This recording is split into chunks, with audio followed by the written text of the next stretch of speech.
This is going to be a short preview. So here we go.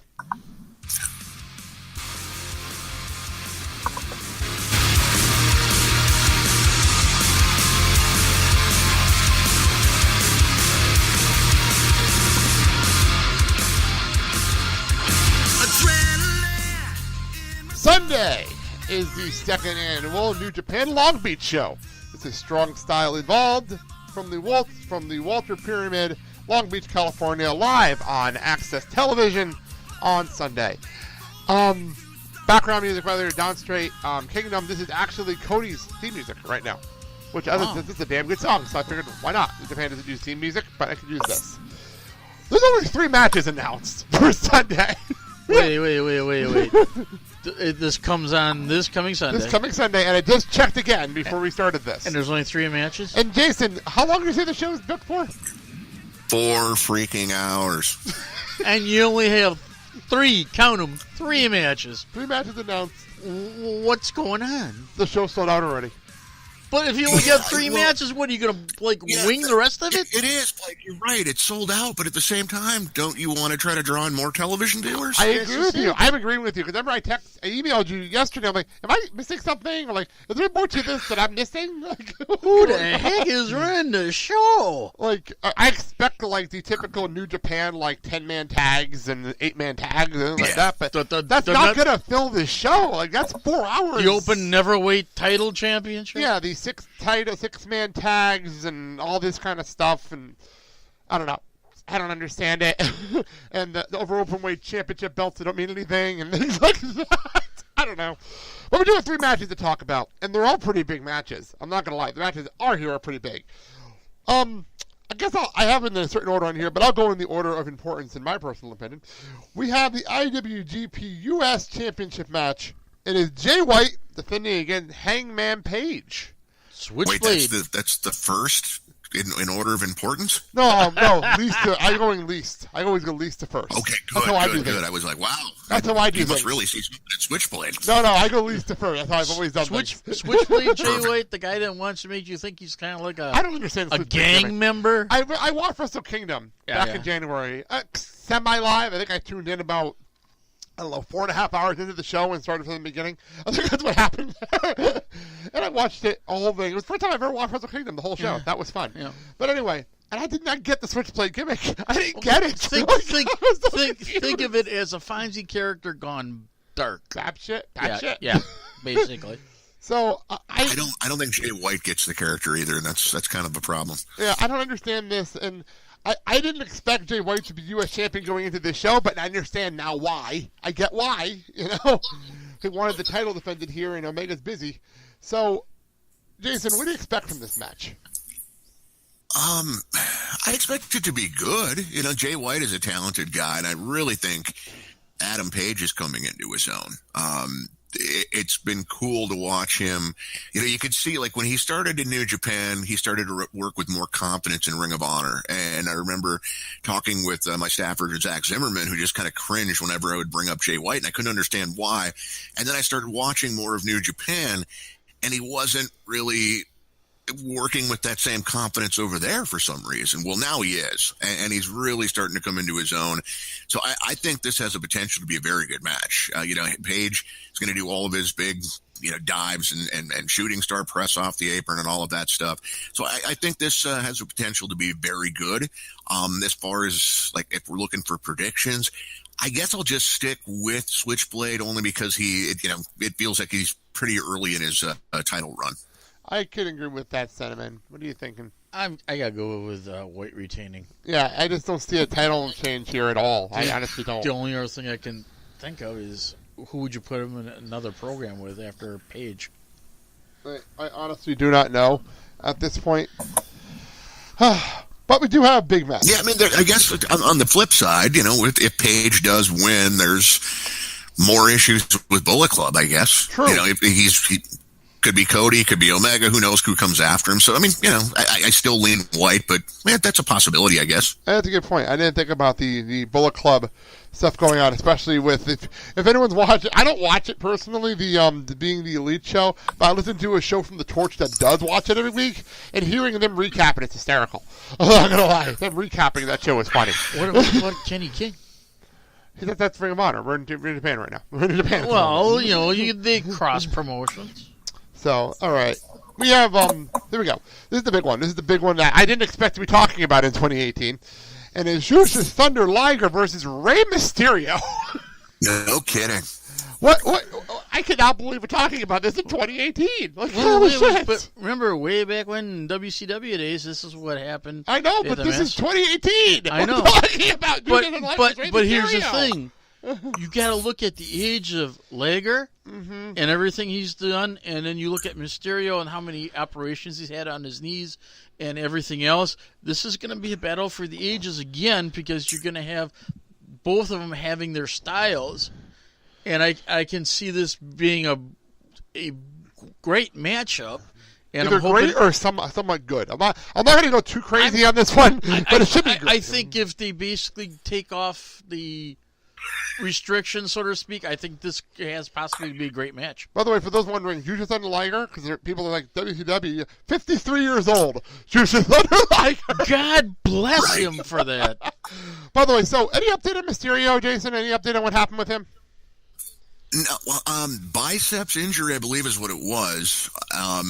And there really hasn't been any other than it's not like a full tear. And so the fact that they're still advertising him for this show is now they would have changed that match. If there was a reason to. And so I assume Ray is going to be good to go. Yeah, that's good to know. By the way, there is a 10-year age difference between Ray and Juice's Thunder Liger, which is insane. Yeah, Ray's like a young lion compared to Jushin Liger. It's crazy. crazy. Oh, yeah. He's 43 years old. Right. Think about this for a second. One of the headline matches of a New Japan show is a 53-year-old versus a 43-year-old, both legends.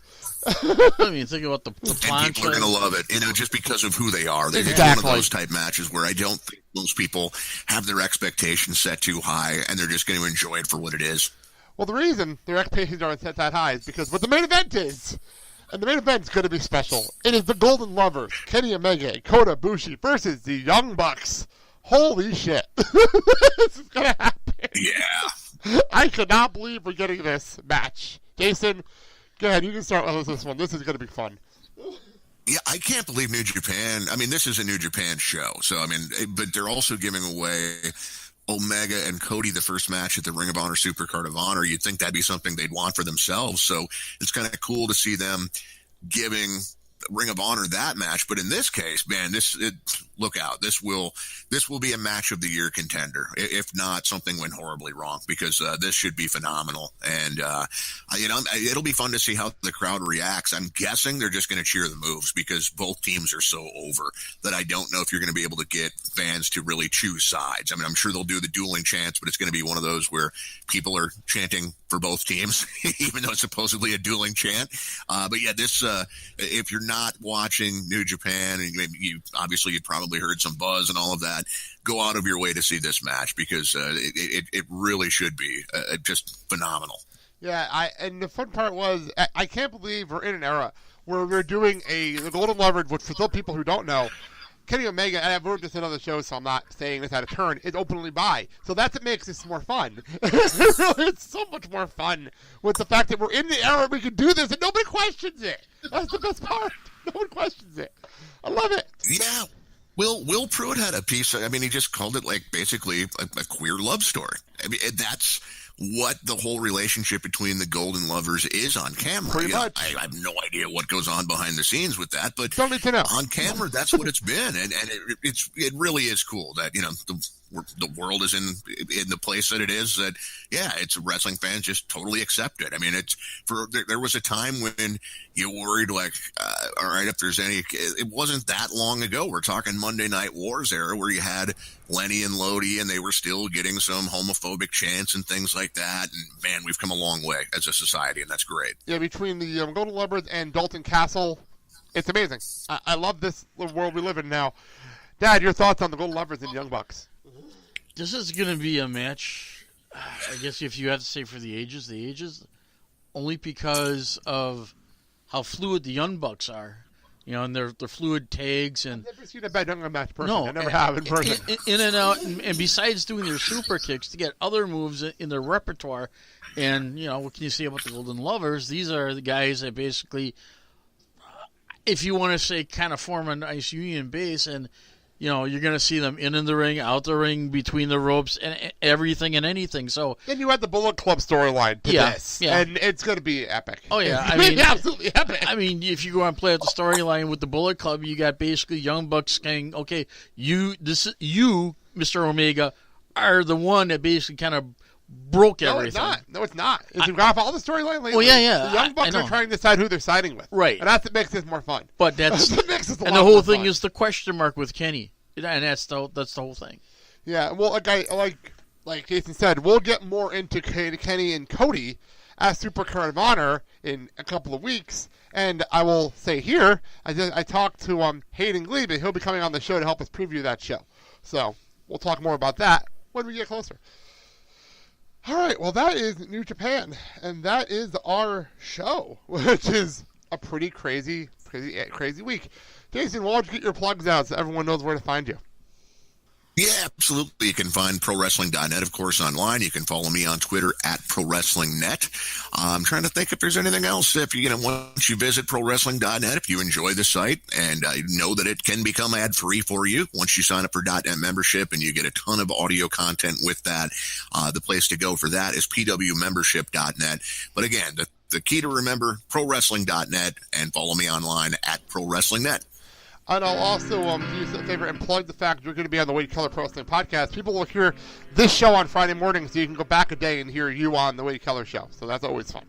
Yeah, there you go. Absolutely. So, and that's it for the show. Back to the Everything Sucks soundtrack. A little bit of Oasis to close out the show today. Yeah, we're really Wade going Keller retro. would love that. Yeah. By the way, did you happen to watch Everything Sucks?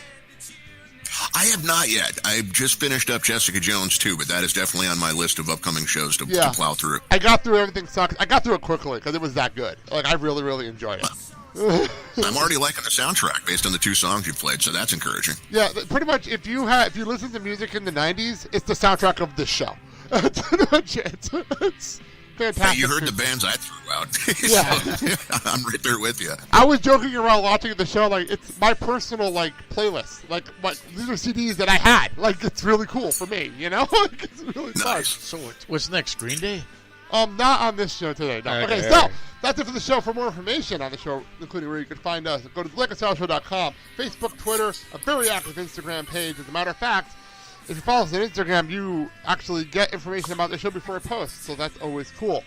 And you can comment and leave a rating and review everywhere you can find us. We are part of the Filling the Void Podcast Network, where you can hear the last 2 archive shows on Thursday mornings. Yesterday, when you hear this, we were the first guests, and Jason Powell was our first guest, so you can hear his first appearance yesterday morning. And next week, you'll hear the very, very first show before our big anniversary show. You'll hear our very first show next week. So that's going to be interesting for those who want to hear that. Also, on Monday, Wednesdays, and Fridays, you can hear Clerk's Minute, where if it's Friday morning, you can jump over there and hear Sean Gurman from the Groundhog Minute podcast with us today. So that's that. Carbonite. Yes, Carbonite. Yeah, Jason was out on Christmas. So those 2 are missing something. Yeah, Jason was out on Christmas morning. So you can go back and hear Jason on that show talking about Star Wars on Christmas morning. Next week, as I said at the beginning of the show, we will be live on Tuesday night at 7 Central, 8 Eastern on Spreaker Radio and Facebook Live, brought to you by TeePublic. But if you missed the live show, say you're working, say you're watching SmackDown or whatever, you missed the show, it will be up in the normal Friday morning spot. Completely unedited, exactly what you hear on the air will be up there, just at a cleaner feed. I know the live feed's some kind of a little iffy. Live! So, how about that live? Yes, It's going to be a fun one. So, that's next week. So, that all being said, on behalf of Jason Powell, Jason, say goodbye. Or else, Jason, say goodbye. Goodbye. I'm Blake. I'm Mark, and as always, it's been your pleasure. That And was don't forget, support your local indie wrestling promotions in your town, because these are the up-and-coming people. Give them your love, and they'll show them right back. What was with the weird voice? What was with the weird voice? I was channeling my inner Bray Wyatt. Wow, that was weird. So, Sal will be back Bray next Wyatt week. sounds more like Randy Savage.